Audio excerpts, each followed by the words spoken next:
And what I'm going to do is I'm going to tell you a little about myself first and foremost. At this time when I was like dealing with my issues and using a wide variety of herbs and nutrition and God alone knows what else to try and solve my or improve my health condition, I suddenly had a brainwave I could start using electronic means. And so I explored zappers and I got some benefits from that.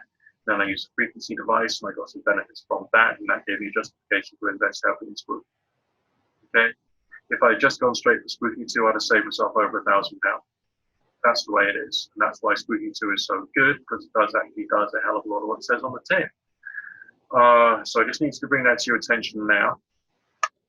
I'm clicking share screen, and I'm going to choose a screen to share. So here we go. Just rearrange a window, click the present button.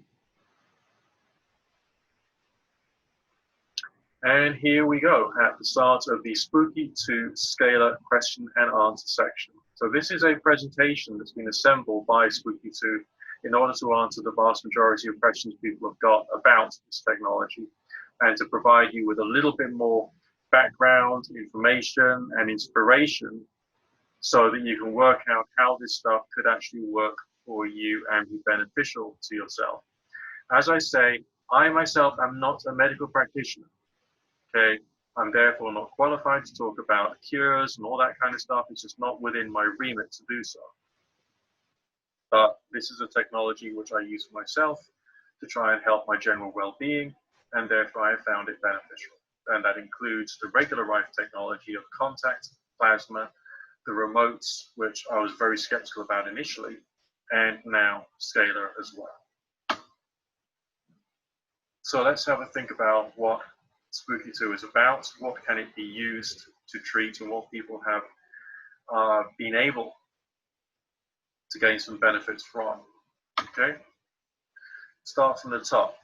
Spooky2 Scalar can treat anything that a regular Rife machine can treat. That's the first thing you need to think. But it's using a different energy. It's using something which has different physical properties. Just like when you're doing your laundry, you use a powder or you use a liquid, it will work in the laundry in a different way because it will dissolve in a different way and so on and so forth. So if you're using regular Rife or you're using scalar, it's it's a different energy. It's a very pure signal, but there's no unwanted noise there. So if you're dealing with, let's say, Candida, and you're using Candida frequencies, which you have biofeedback scanned, and you have done refined programs on your grade scan, you will then be getting just the right frequency set that your body requires based upon your biofeedback, if you get my drift. Spooky2 Scalar can also treat conditions which Rife machines have problems with. Now this is interesting because there's something interesting about the scalar energy itself, in the fact it does seem to have some variety of tissue repair, tissue healing, and body strengthening phenomena to it. So as well as getting the benefits of the very fact that you're putting a Rife frequency or a molecular frequency through your body, you're also adding the fact that it is scalar, and scalar is good for your entire energy system because it is said that the cells of your body communicate with each other using the scalar energy as well. Okay, so you're adding more of something which is beneficial for your entire physical and energetic system. Now the question is about EMF, because electromagnetic fields, which is what EMF stands for, EMF stands for electromagnetic fields, is becoming more of a hot topic, and people are concerned about how EMF is affecting their body. And people are looking for ways to redress that somehow. Okay, so there are many things out there in the world, in general, which are being reported to reduce or eliminate EMF. Okay, one of these things is orgonite, which you can see I've got in my hand here. I don't know whether you can see me on your screen there. Some products even claim to make the EMF less harmful. We are not making such claims, okay? Like if your mobile phone communicates with the cell towers using a form of radiation, if you were to eliminate that radiation, you wouldn't be able to make a phone call. So you've got to be aware that some EMF is not necessarily a bad thing. Some people suggest, like, is there a way of cutting down any EMF which comes out of a Rife generator? Well, if something's only like 0.5% bad for you and 99.5% good for you, you'd still want to use it. That's the way I would see it. Okay? Electromagnetic fields radiate in all directions from many sources. So your domestic wiring, right at the minute, you're taking some EMF from your computer, your laptop, your mobile phone, everywhere, okay? The plug-in device cannot absorb these airborne signals effectively, but the best we can do is to become a receiver of the signal. So it can't block it. But if you improve your overall health and vitality of your body so it can better handle the energetic toxicity coming your way through your 5G towers, through your mobile phone, through everything else around you, then you're in with much more of a chance because your body can handle it. Does that make sense? Okay, so this is one of the theories of this is it's improving your overall physical well-being so your body can handle more invasion of pathogens and electromagnetic energy and all that kind of stuff. Okay, so how do we know if the Spooky2 scalar is actually running, is actually doing something? Because for some people, they don't feel anything. All right, and that's understandable. We're dealing with a different kind of energy. It's not like being zapped with a low frequency on your XM generator. Okay, Spooky2 scalar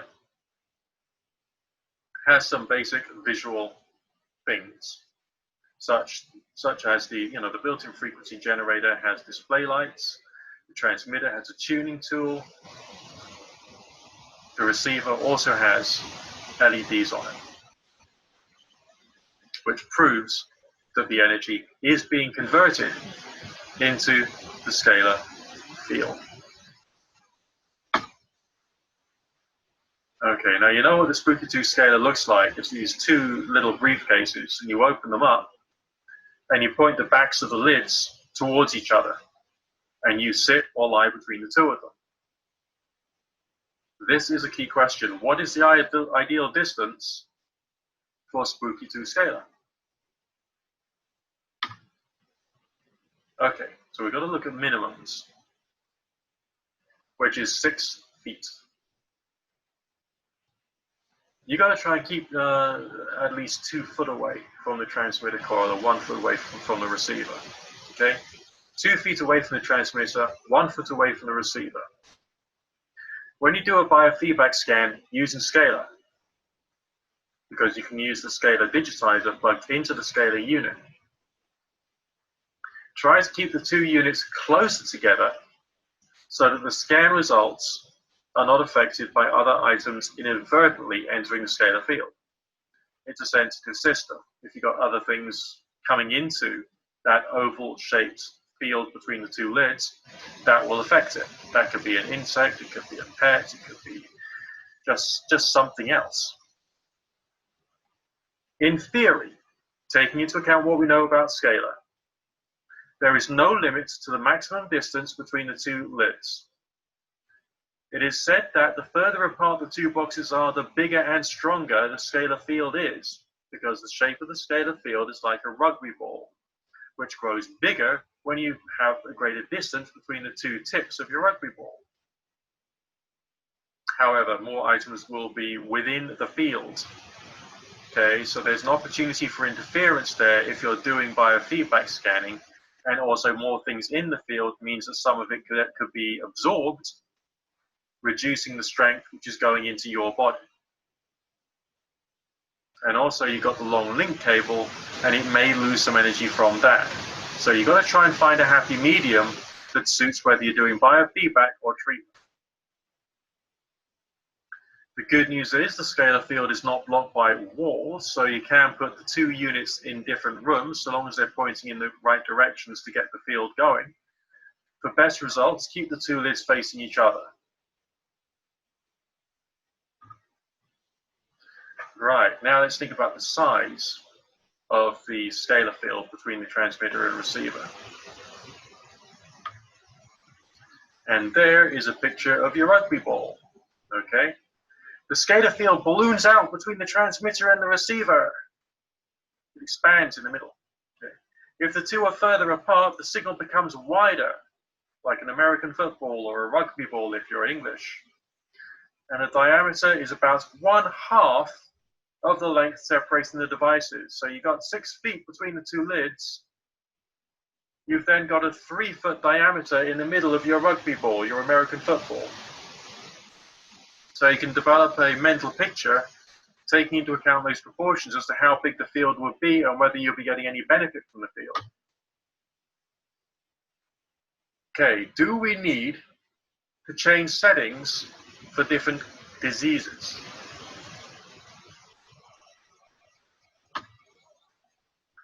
Right, once we've got it set up, once the transmitter and receiver are tuned, because when you turn the device on, you've got to twiddle your tuning dial until the little red light is really bright, and then you've got the signal going between the two lids. Once it's tuned, no other settings need to be changed. But for different conditions may require different chemicals on the receiver coil. It's on the receiver coil, not the transmitter coil, okay, when you're doing molecular scalar. Molecular scalar is when you take the properties of a molecule, like a vitamin, a mineral, some medicines, essential oils, and you're putting the meaning, the energy of that particular molecule into the scalar field so your body can get some benefit from it. So frankincense is a good general purpose healing compound. People who have cancer may wish to place a chemotherapy drug on the coil to help to induce cancer death in the body. It carries the meaning of the medicine into your body.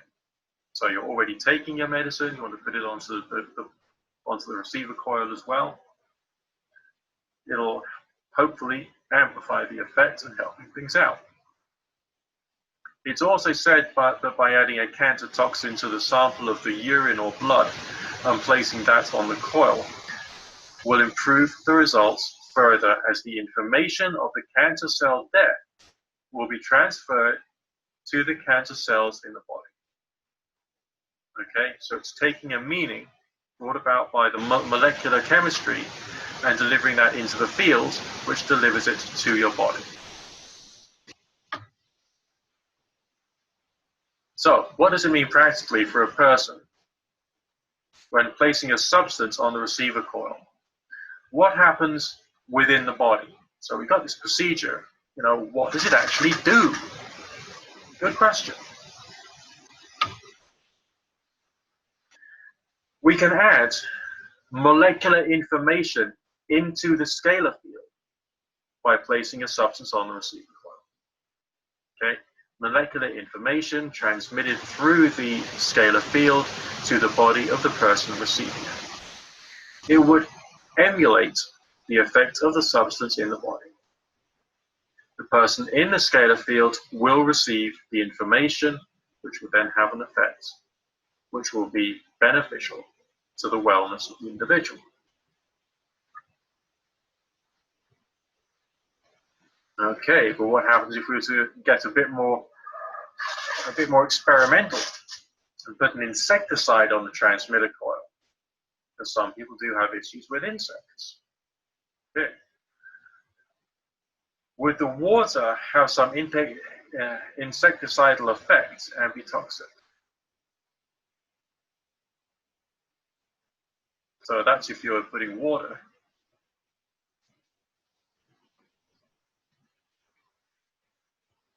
on the other coil. And would your body absorb the toxicity?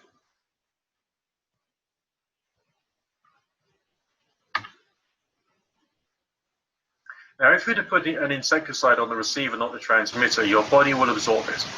If you put it on the transmitter, not the receiver, it's not the same thing. And if the water does have, and water itself does have the same effect too. Okay. So you put the insecticide on the receiver, not the transmitter.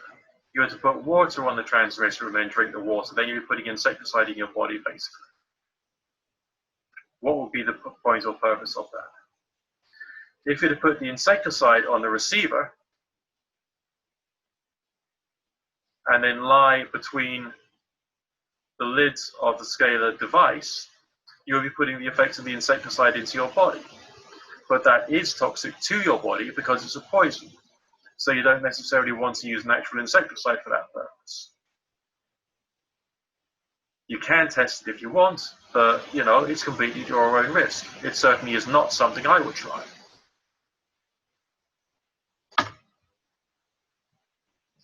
Is it possible to produce a negative impact upon the body by placing a biologically harmful substance on the receiver coil? Basically, I think it is.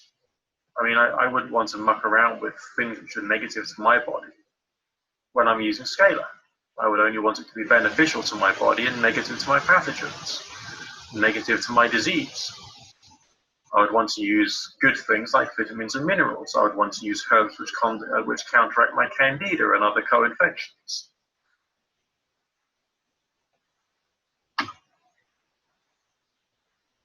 It is said that we are not sure, but it is hypothetically possible.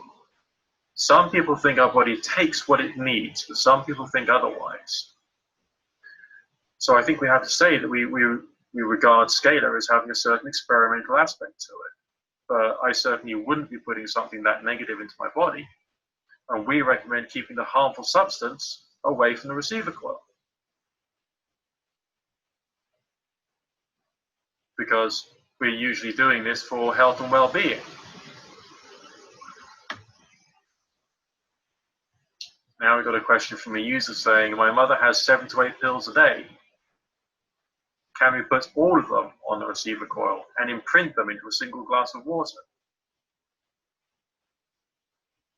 Which is an interesting point of view. I mean, can you extend your medicines that way?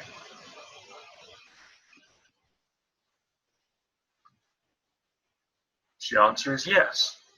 Now, personally, what I would do is, as well as still taking my medicines, I would also take it in the form of scalar too. If the doctor's given me medicines to take, my role would be to carry on taking them the way in which I've been told to. But I would also potentially shove them onto the receiver coil in accordance with what we see here in the picture. Okay, as far as possible close to the little circle on the receiver coil. One research group places over 30 different oils and drugs on the coil and report great results. Okay, so this is an amazing technology which can be used in a wide variety of different creative ways. But from my point of view, if you're being given vitamins and minerals and drugs to take, then you carry on taking them and just add a bit of extra using your scalar. How would the Spooky2 Scalar only imprint the oil and not the chemical structure of the plastic cap? Now we're moving on to a territory where there's plenty of questions, because not everyone believes that the plastic is necessarily a negative, it's going to have a negative effect upon the energy transmitted. But some researchers believe that the plastic and paper will not affect the results, but we've still got questions. To be safe, we recommend you use a glass container without a plastic lid or a paper label, which means you have to be very careful about your organization of your little bottles, so you know what's gone in what. You can place a marble on the top of the bottle instead of a plastic lid. So you can nip down to the toy shop and have an excuse to start buying marbles all over again later in life.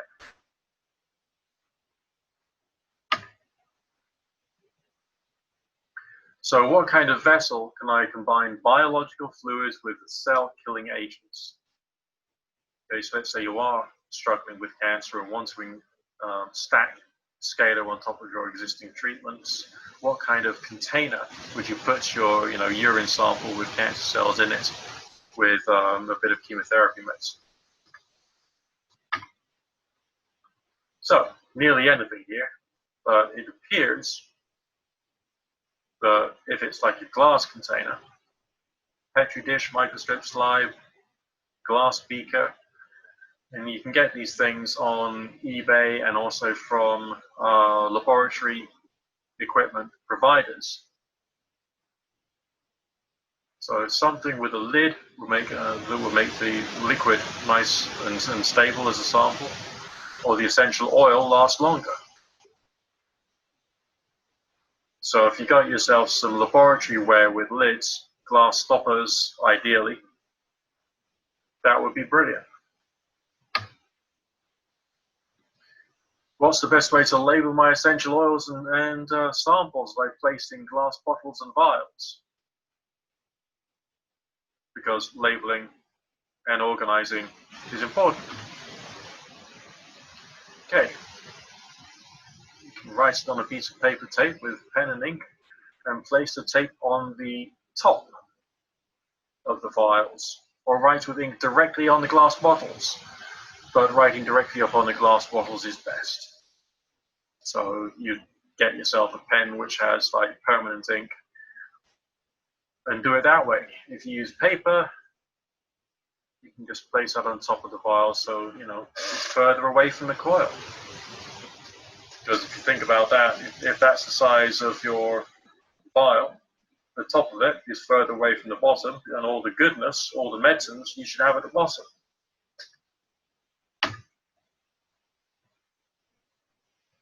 So let's say you're using frankincense essential oil. Is it right to mix the essential oil with saliva? Okay, oils are oils. Saliva won't mix with it. And normally you don't mix saliva with a chemical unless you're killing something that's basically inside the saliva. And so it would have to be like a water-soluble, ideally a water-soluble thing, one would assume. Now, is there a minimum amount of essential oil that one can place on the receiver coil that will produce useful effects? Talking about scalar here, you can take very small quantities. For molecular scalar, you don't need much. Just a small glass dish with even a few drops should be beneficial and should work for you. But you just need a tiny sample of the information in order for it to go into the field. You can find some glass stopper bottles and put a few millimeters in them, just a few, literally a few drops. But you probably don't need an ounce of anything, okay? You don't need loads and loads and loads of it. It's just enough of a trace to put into information into the field.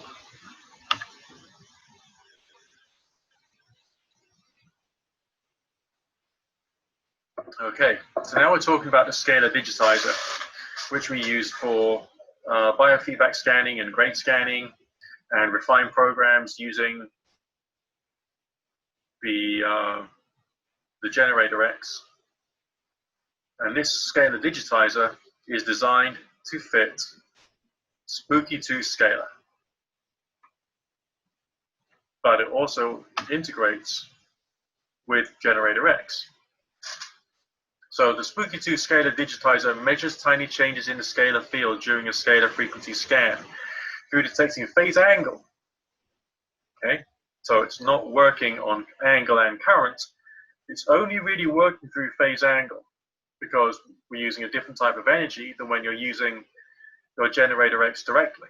But it can still produce very good, very accurate biofeedback results, taking into account what's in the middle of the scalar field, everything that's in the field.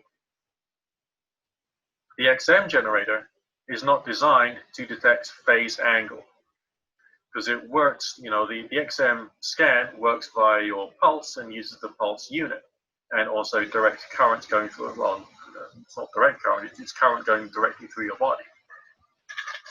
So Spooky2 Scalar Biofeedback can only be performed with Generator X. Okay, so Generator X is the generator for scalar, really. Okay, now thinking about arranging everything. Well, why don't we just have the generator X within reach, within the scalar field when doing a scalar biofeedback? Okay, because the instructions say you need to spread it out a bit. And here's the reason for biofeedback with generator X and scalar digitizer. The reason why generator X should not stay in the scalar field while doing biofeedback is that the scalar biofeedback is quite accurate and sensitive. Any kind of disturbance should not occur. Generator X will cause the scalar field to be disrupted while running from within the field in general, not just during the biofeedback. So it'll affect it negatively. So that's why we have to spread all our equipment out a bit, and we recommend that the generator X should not stay in the scalar field. So if you think about what we discussed earlier on about how big the scalar field is, namely the diameter of the middle of the rugby ball is equivalent to half the distance between the lids, that should give you a mental image of how big the field is, so you know how far away is the minimum to put generator X. But a little bit further out would not go amiss. So, next question. Is it normal that the light on the receiver does not turn on when doing scalar biofeedback scan?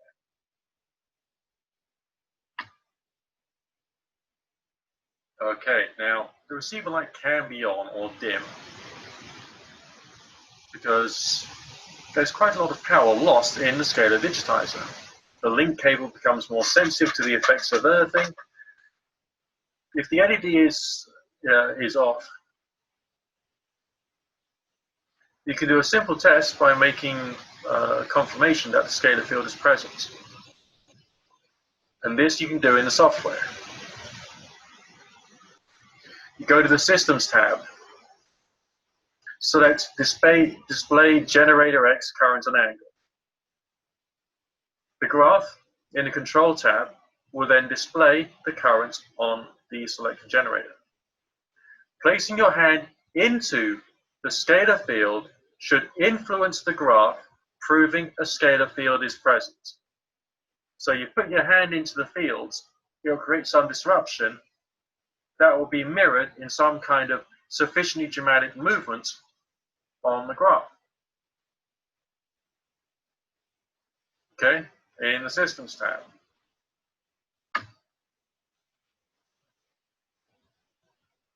So now let's think about the actual frequency range when using scalar digitizer.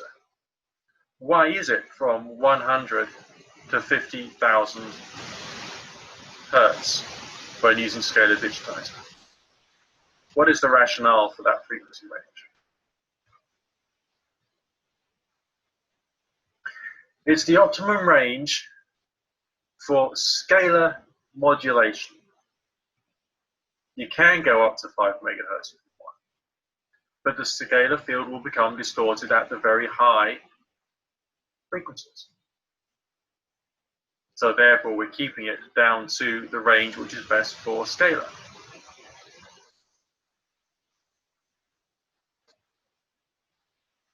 Are scalar biofeedback scan frequencies modulated real time? What is the recommended duration of a scalar biofeedback scan in the software?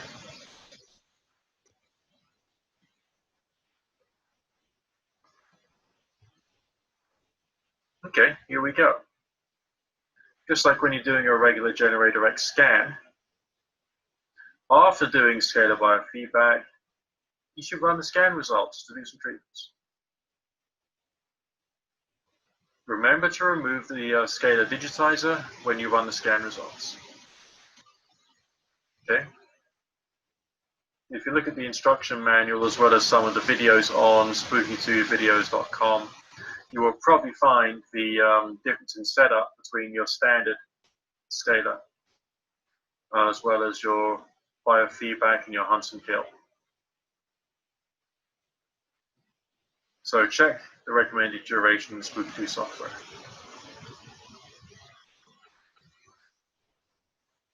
But I also think from, when you're treating, you got to work out what your body's saying to you. And you got to think about how your body is reacting and whether you're having excitement reactions. Okay.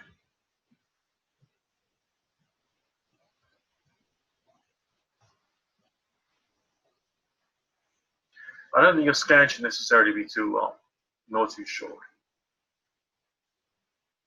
I mean, we haven't done biofeedback with Spooky2 Scalar Digitizer for a long time, but it wasn't really the longest experience I've had, and it was definitely shorter than doing something with the XN. It had longer than the normal quick scans I tend to do when just using Generator X. So just find yourself a nice happy medium and just go with that and get the best results you can. And then see what you can do with the final results. What I would do would be to, after you've done, let's say, your Generator X scan, maybe even take those frequencies that you've gained and run refined programs on it via contact method to try and get yourself some more precise figures if you want prior to getting onto treating with Scalar. That would be another way of doing it. Or you could try and do that same kind of like a refining using Generator X and Scalar Digitizer. Just a question of trying to use the tools available with your common sense, try and find the best possible scan for yourself, the best possible grade scans for yourself.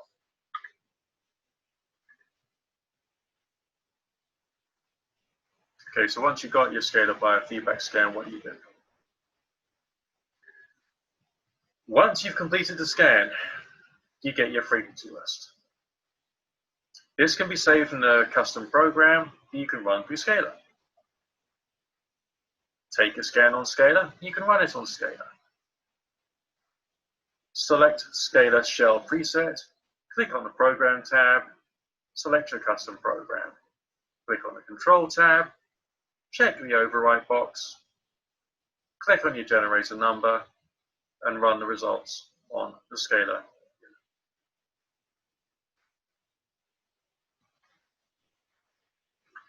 Question, can I perform other biofeedback scans in the Scalar field? Why can I do biofeedback scan using Scalar Digitizer?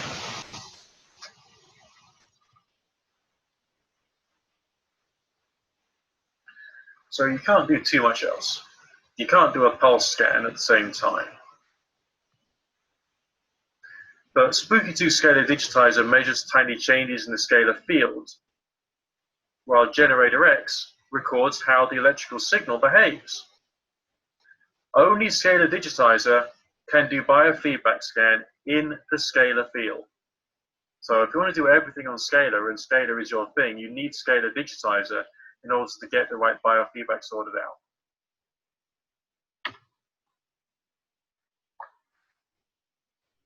Okay, so now how should I run it?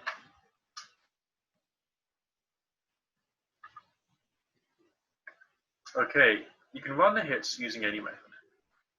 Remote, contact, plasma, Spooky Central. Because you can use your Scalar and your Scalar Digitizer just as a means of non-contact method of biofeedback prior to delivering it through any other method. Although it is assumed that Scalar would be best because that's how you found the frequencies at hand.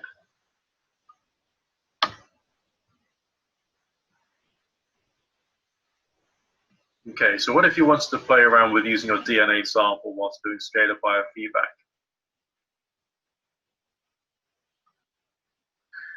Now, Scalar Digitizer is different from the sample digitizer. So you don't need to have your DNA on it for a scan.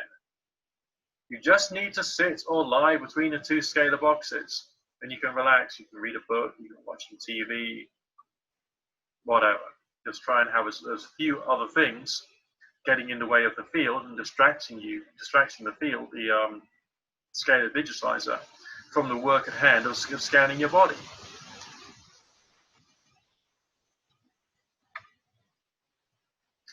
Question, can I do biofeedback scan just with saliva in the scalar field to run the Spooky2 Scalar Digitizer Hunt and Kill scan. Okay? Just saliva in the scalar field. This is the question.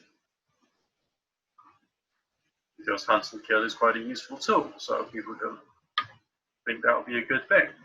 But no, you got this rugby ball shaped field which is 6 foot wide and 3 foot across. Saliva is way too small. Anything else like dust or anything born in the air or insects and so on and so forth will have a greater effect in the scalar field. So you've actually got to sit or lie in the scalar field if you're doing Hunt and Kill protocol.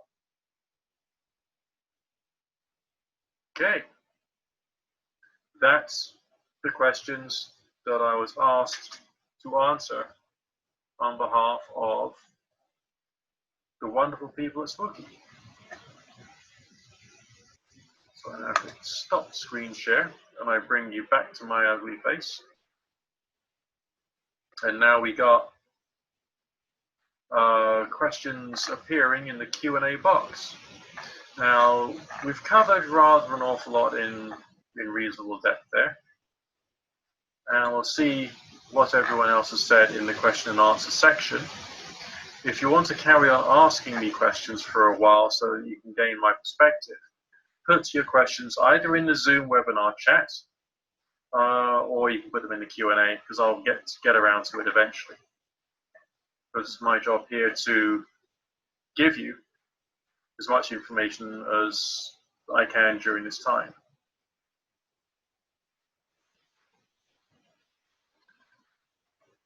Right.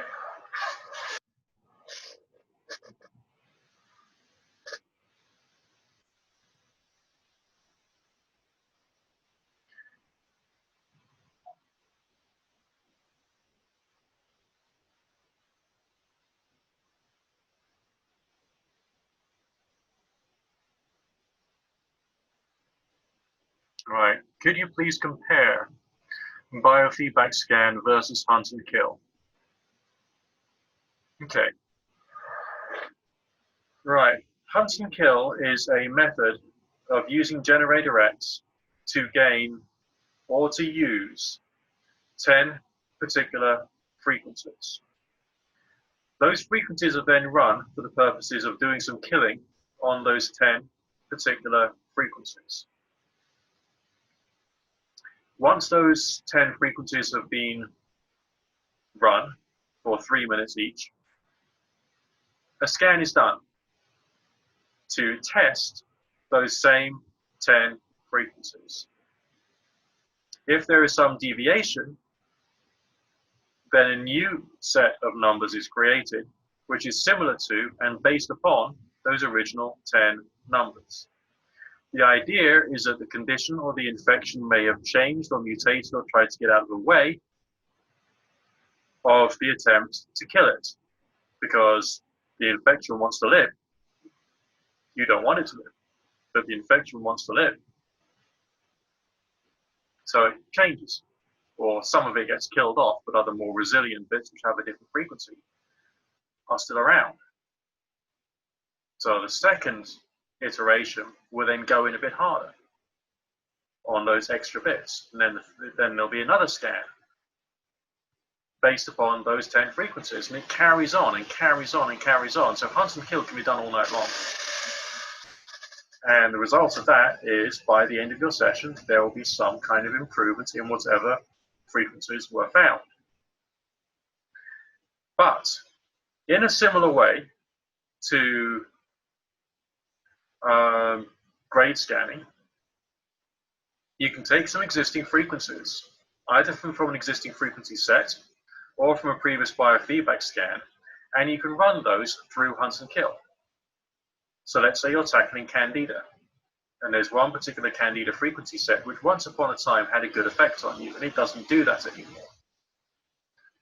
Put that frequency set into Hunt and Kill and run Hunt and Kill on that frequency set. It will choose the first 10, and it will just run Hunt and Kill on that all night long. And you're probably get some Herxheimer reactions or some killing experiences during the night. That is my experience. So a scan is just getting some frequencies which you are going to run.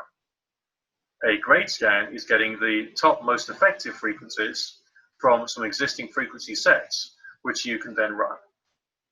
Hunt and kill is taking a set of frequencies, either from a scan or from a pre-existing set, and testing them, running them and testing them, running them and testing them in a cycle. It can be quite effective. But if you're just starting out using hunt and kill from a blank sheet, it will pick up something, but which might not necessarily be the condition you're trying to treat. It could be something else you've got. Okay? So it'll be improving your well-being, but it won't necessarily be targeted. So if you use targeted frequency sets, you may have a bit more fun with your condition. So that should be a good explanation of the difference between a regular biofeedback scan and hunt and kill. Okay, next question. Is it possible to transmit scalar frequencies to DNA or photographs, as in the case with remotes? And is it equally effective? I understand some people have been experimenting with it. Because you could put, let's say, some molecular sample on your receiver coil, and then you could put some fingernail clippings on your transmitter coil and see what happens. But I understand that the current wisdom is that there are questions about that. Some people are claiming it's, there is some transmitting, and some aren't saying that. So for the moment, I would say that you can best transmit to your DNA, either using remotes or through using, masking tape and sticking it onto the side of your plasma tube. Because the plasma tube also produces scalar and can therefore be used as a variety of remotes. Okay, so what you could do is use your plasma tube to treat yourself and have your husband or wife's fingernail clipping masking taped onto the other side of your plasma tube to make sure they get some goodness too when they're out and about at work or shopping or in a meeting. Okay? Next question. If the receiver coil gets dusty, does that transmit? At a wild guess, I'd say possibly. So one thing you could do is cover it with a small glass bowl, all right, and dust the thing frequently. So if you go to like a cookware shop or a hardware shop and get yourself some glass bowls, which are used in cooking and just about fit the right, diameter, then use that and just cover it up, cover up your, whatever it is you're trying to put into the field, whether it's crystals, whether it's oils, whether it's pharmaceuticals, cover it all up. Okay. Okay, Chris R., please keep your email address in the Zoom webinar chat, please. Thank you. What areas on the receiver coil are the best and second best? Okay, you'll notice you've got like a big circle and you've got a tiny little circle on the side of the big circle. Try and gather everything as close as you can to the little circle, but make sure it's still actually on the coil plate itself. Okay, actually, it's ideally in the bigger metal colored circle.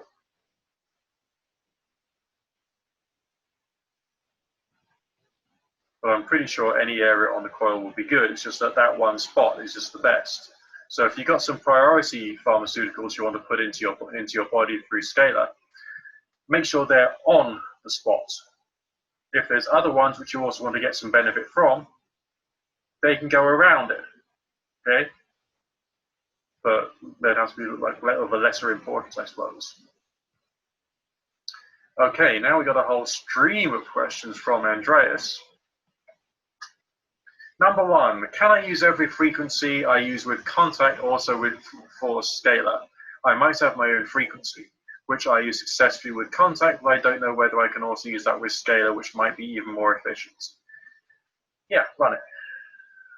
Put it through. As far as being more efficient is concerned, to a certain extent, some of this is experimental. I found scalar very good for some of my problems, but not all of them. And I found contact and plasma good for some of my problems, but not all of them. Some people would actually have some dedicated time to receive the frequency via contact, and then at another time of day, they would then do it via scalar. So let's say you're sitting at your desk during the day and working. Maybe that's when you want to be connected to your generator X via contact and take it via contact. And then in the evening, when you're chilling out to Netflix, you're sitting between your scalar boxes and you're receiving your frequency that way. Same frequency. So you'll be getting the benefit of scalar, the benefit of contact throughout the working day, if you can. For other people, you can do your contact whilst watching Netflix at the end of a long day of work, and then do the scalar when you're in bed at night when you don't want anything touching your body, depending upon what you've worked out within the logistics of your life. Okay? Number 2. If we are 2 people lying in the same bed using scalar molecular overnight, we use zinc, magnesium, vitamin C, and MSM. We are both quite healthy, but my wife doesn't need some. Can I still put the same on the receiver, and so her body doesn't just reabsorb it? Or will she get too much for her for her body? Difficult to say. As I mentioned earlier on, some people say that the body discards what it doesn't need when it comes to scalar energy. But there's questions about that. I think with all of these things, you need to look at your symptoms, you need to look at how you're feeling, and you've got to adjust it accordingly. It's just like when you've chosen to go to a health food shop to get a particular supplement, and you try it for a while and it's okay, then after a while you start to feel a bit bad, and then you reduce the dosage of that supplement, and then you have to play with it to a certain extent to try and work out what's right for your body. Or maybe you do it in cycles, sometime on, sometime off, and just see how it goes. It's hard to say, but if you got 2 people who are sleeping between the scalar lids, then it's possible that there could be a weakening of the field because you're both absorbing the scalar energy. So you're both getting a weaker dose. You're still getting some of it, you're both getting a weaker dose of it because you've got 2 people absorbing it. If I'm taking my scalar when I'm on my bed and my cat jumps on my bed, then the cat will be taking some of my scalar away from me. You see where I'm coming from? How long do I have to put the essential oil on the receiver coil when I go to bed? I usually take it off after 2 to 3 hours when I wake up in the night. It's up to you. I cannot give you a prescribed time dosage. It's not possible for me. Okay? If you're getting some benefits with 2 to 3 hours when you wake up in the night, then fine. If you want to experiment with going longer, then do so. Sometimes you just have to suck it and see. And I can't turn around to you and say, you've got to do it this way. I mean, I've done it before with herbal medicines. I put some of the strong herbal medicines on the receiver coil, and I slept that way all night long. And I didn't actually get much benefit from that. So I went back to taking my herbal medicine and going back to contact Rife for that particular thing. But I went back to scalar to try and get other energy into me of a different type. All right, like the homeopathic stuff, things which are pure energy signatures. Maybe the herbs I was using was too much of a complex formula. It's difficult to say.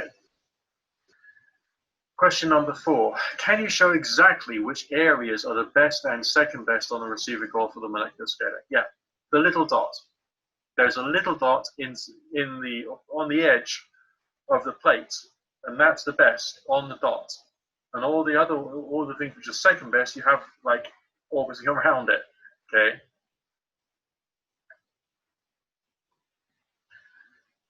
So essentially, you think about, you got your priority supplement, you put that on the white dot, on the grey dot, and then there's other things you also want to get, but you don't need them as much, you put them around it.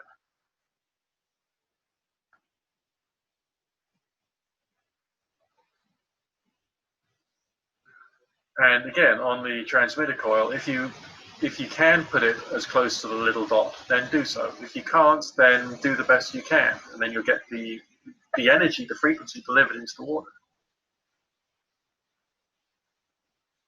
Next question. I have loaded various programs onto the Generator X. Can you confirm that I can run 2 programs at the same time from Generator X using Generator 1 and 2? No. No, one after the other.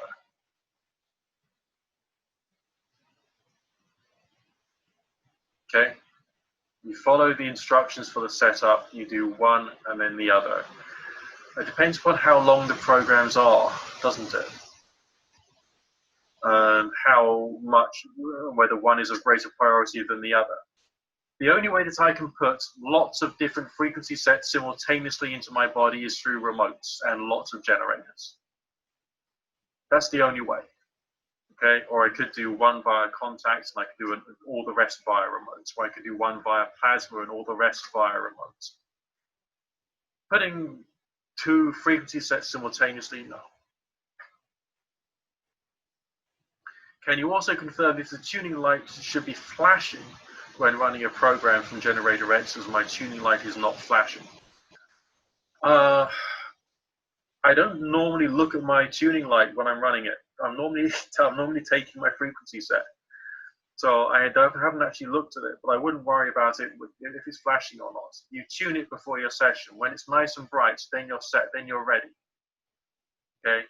Follow the instructions. I mean, I do personally find the setup of Scalar more complicated than anything else. So I've kept the quick start guide in with my Scalar, so I can always refer back to it when I'm setting it up. I think that's important. Is it advisable for multiple people to sleep in a scalar field? No. If you can't avoid it, then you have to do it. Okay, it says here, I read somewhere it might transfer illness from one person to another. Well, it could transfer the frequency of the illness. And so therefore there is a risk of contamination. All right, if you're already like emotionally involved with someone, there is possibility you're exchanging your scalar energy already in some respects. So this will make it more, I suppose, more intense. And so it's worthwhile for you to receive your scalar and the other person not. It's just like when you're using remotes, you keep your DNA separated by paper tape or paper labels so that there can't be any contamination between the two on an energetic level. Just, it's not going to happen. So it's not advisable. If you can't avoid it, then you've got to do it. It's just, it depends upon space and time and energy and what you got. And you do the best you can with all these things. Okay. Next question. It would seem that when you do hunt and kill rather than let it continue all night, limits the number of rescanning and therefore herxing, and run a detox via liver, lymphatics, and kidneys to lessen the stress on the body. Yeah, you could do that, or you could have some remotes going to run Herxheimer help and so on and so forth. But you got to make sure that on the settings page, that the box which says pause all generators when scanning has been checked. Once it normally is set up like that, but make sure that is checked. Or you could, during the hunt and kill program, can you place a liver, lymph, or kidney health vial on the receiver, which would be the most beneficial? Okay, I can't tell you which is the most beneficial. I myself would normally consider running Herxheimer helper from the Lyman-Morgellons protocol. Okay, because that's good for Herxheimer reactions, and also to run things such as detox maintenance, but run those on separate generators. So get 2 XM generators running in the background, and that'll help out with Herxheimer stuff, and keep your hunt and kill running all night long. The reason you want to keep your hunt and kill running all night long is because you want to hunt and you want to kill. You're doing it for a reason. If you only do your hunt and kill for a short period of time, you're not going to get as much benefit from if you're doing it for a longer period of time. if you think about it like this, if during a month, every night, you've only done hunt and kill for 3 hours, okay, you've done less hunting and less killing than if you'd done 8 hours every single night during that month.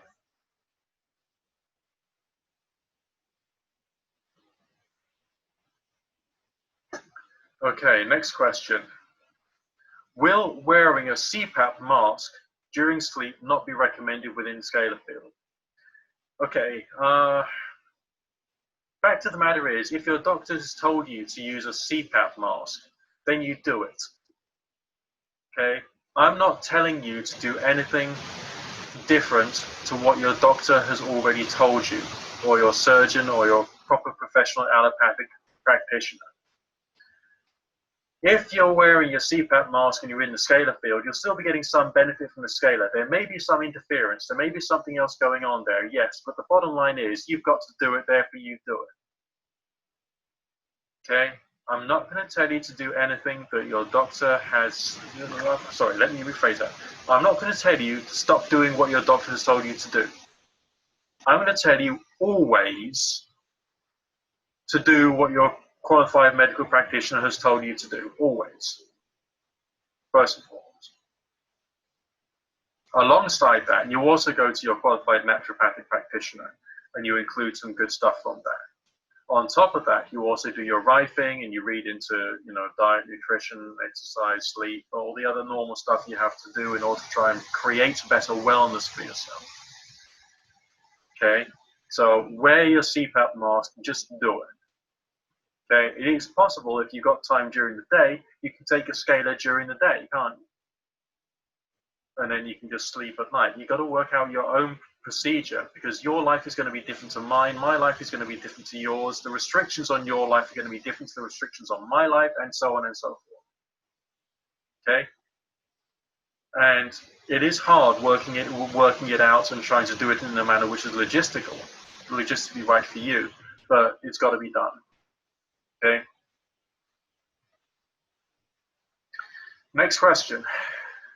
How sensible is the surface of, you mean how sensitive is the surface of the receiver coil and transmitter coil if an open essential oil falls over accidentally? Well, you clean it up as quickly as you can and as efficiently as you can, and you just do the best you can. I understand it is quite sensitive, so you want to try and keep that surface as clean as you can. Okay? And if there is still some essential oil left over from your cleaning, then you just got to accept that. And carry on using any other form of molecular that you can too.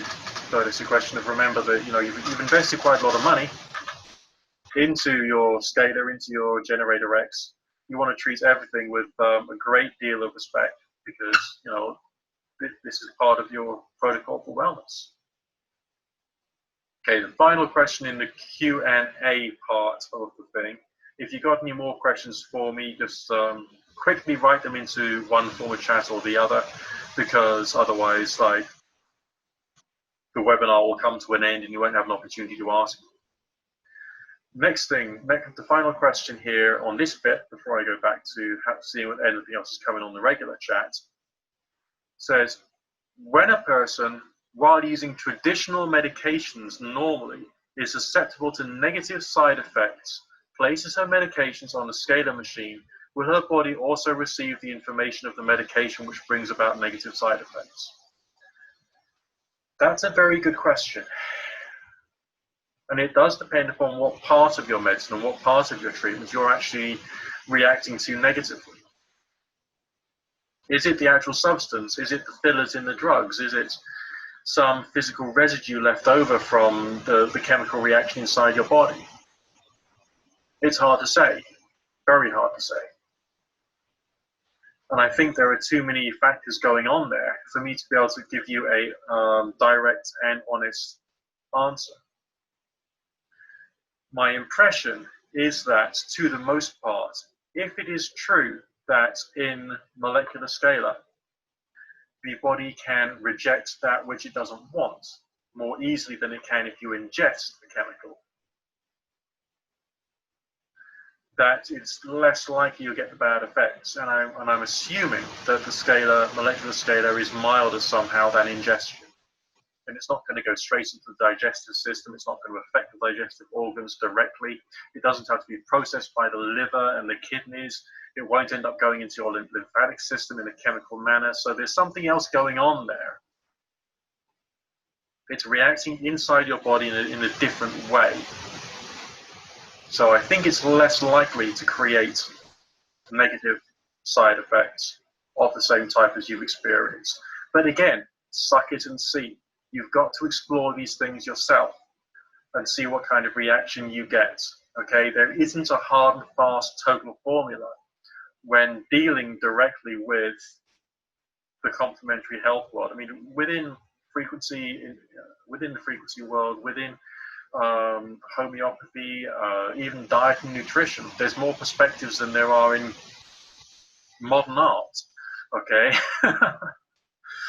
So we have to like put things to the test in a Mythbusters kind of a way, see what's happened to our body, work out whether that treatment is right for us, whether a different interpretation of that treatment is right for us. Okay, I use Scalar, I use it a lot, but I'm much more driven towards plasma and contact for the type of infections I've got. Okay, because that's just the way in which I deal with things. And I'm using like Scalar to do some correcting, balancing, extra healing work, to try and get the body stronger and fitter, to increase more of the energy of life in the body. Okay, I'm attacking agents of decay, so I want to increase the energy of life in the body, and Scalar is quite good for that.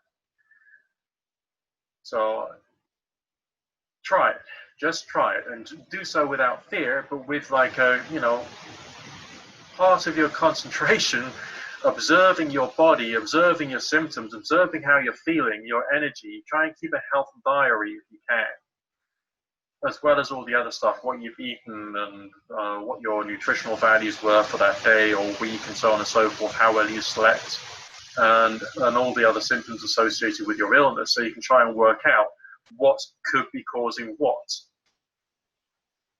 Okay? Okay. Oh, right, here we go. Now we're going on to one more. Here we go.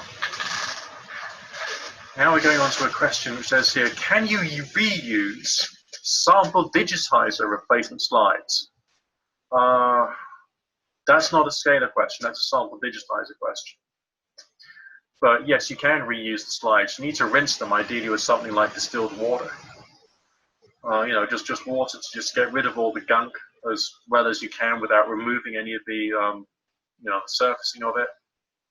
What do you clean the slides with? And distilled water would be great. You need to use cleaning agent to try and clean it with. Must the biological sample always be fresh on the replacement slides? It's got to be liquid, really. In an ideal world, it should be liquid. Well, no, some people say they can use powdered fingernails.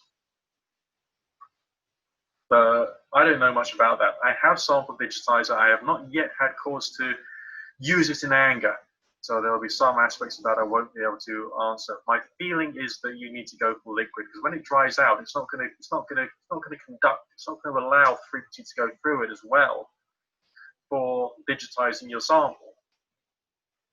Okay. What is the most common sample used? Right. If you're digitizing your sample, you're trying to work out what pathogens are in your sample, not in your body. So if you have I know it sounds gross. If you have a pustule and you manage to lance it and take out some of the creamy gunk, and then you sample digitize that, you could then get a frequency set using sample digitizer scanning. And then you could treat the body via contact, via plasma, via remote. Just using the remote when you're not directly taking your frequency of contact or plasma. And that can be used as part of your treatment. So you want to use the gunky, icky, the actual infection itself. If you've got a sinus infection, maybe you want to use some of your snot. If you've got a blood infection, use some of your blood. If you've got a urinary infection, use a bit of your wee. If you've got a pustule, take some of the pus. Mouth ulcers, again, take some of the gunk which is inside it. That's what sample digitizer is about. It's to digitize the thing in the sample, not anything else in the body. It's there for the sample. Okay, does that make sense? different from a regular Generator X biofeedback scan with your TENS pads. It's different from using Scalar Digitizer when you're scanning like the whole body, the whole energy field, you know, using the Scalar Digitizer and the Scalar field. It's just a different tool in your armory to do something with. Does that make sense? Okay, so now let's see if there's anything else here on the right-hand side of my screen which contains the regular chat.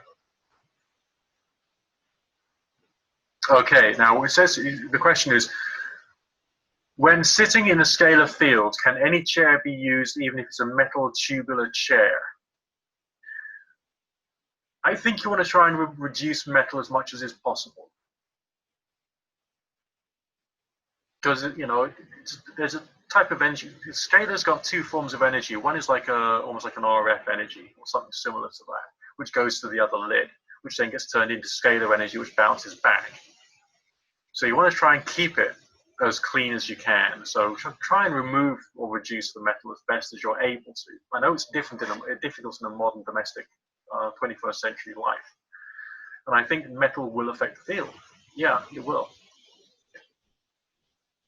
And also, it's probably not recommended to use a laptop or have a TV too close to the field. Is that correct? Yeah. Okay, let's get this right. If you're scanning, you want to try and remove as much interference as is possible. If you're treating, you want to try and remove things that reduce or detract from the field. I mean, I've used a tablet when I'm treating in the scalar field. Okay, but I didn't really want to. I just had to at the time. Just a question of trying to be as good as you can, really.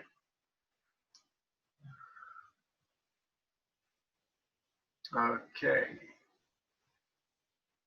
Okay, so I'm planning on getting one during the Black Friday sale. We'll drop in. Okay. Okay, we'll have a good dinner. Okay, next question. Regarding structuring water, can a big jar be placed on the scalar field on the scalar field, or should it be placed upon the receiver? That goes on the transmitter. Okay. On the receiver coil, you place the stuff, the information. On the transmitter coil, you place the thing you want to fill with that information. So let's say you're like, you know, you want to be full of love. You want to use rose oil. Okay, rose oil, beautiful love, pure love energy, you know. So a little jar of rose oil prepared in the manner we've already discussed. That goes on the receiver coil. Okay? And on the transmitter coil, then you'll put your glass bottle of water. Then let it run. All night long, all day long. Just let it run, let it run. And all the energy will go straight into your water, which you can then drink and get your energy all loved up, full of petals.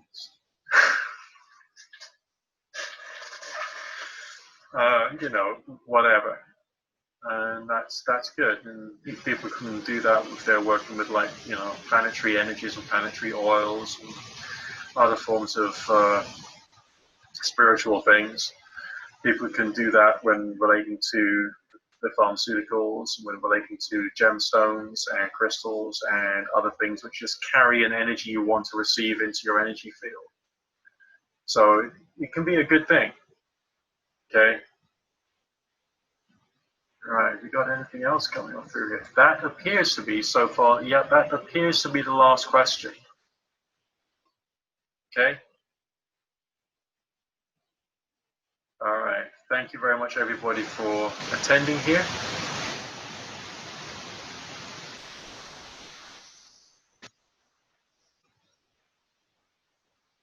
Okay, got someone saying, we use it to heal and regenerate, and the plasma to deal with the stressors. It is so effective. Glad to hear it's similar for you. Yeah. Some of the experiences I've had when doing pathogen killing has been eye-opening. You know, all kinds of things I never wanted to happen in my life ended up happening, and lots of things which happened to me, which some people said can't happen to you in the UK. You're perfectly all right. They ended up happening to me too, and I just had to just, like, you know, learn how to live with that and find a solution. And using Spooky2 has been a very important part of my armory in dealing with the problems. I'm still on my healing journey. My personal situation is very, very complicated indeed, medically speaking. And I'm dealing with it all by my little self, which makes it very hard. Okay, right, I think that's it. All right. And I will look forward to the next one. Thank you very much indeed for attending. Keep posted. Carry on being a member of Spooky2 Rife for life and carry on contributing there and helping us out there. And us in the spooky community will always be there for you. Thank you for your time. Bye for now.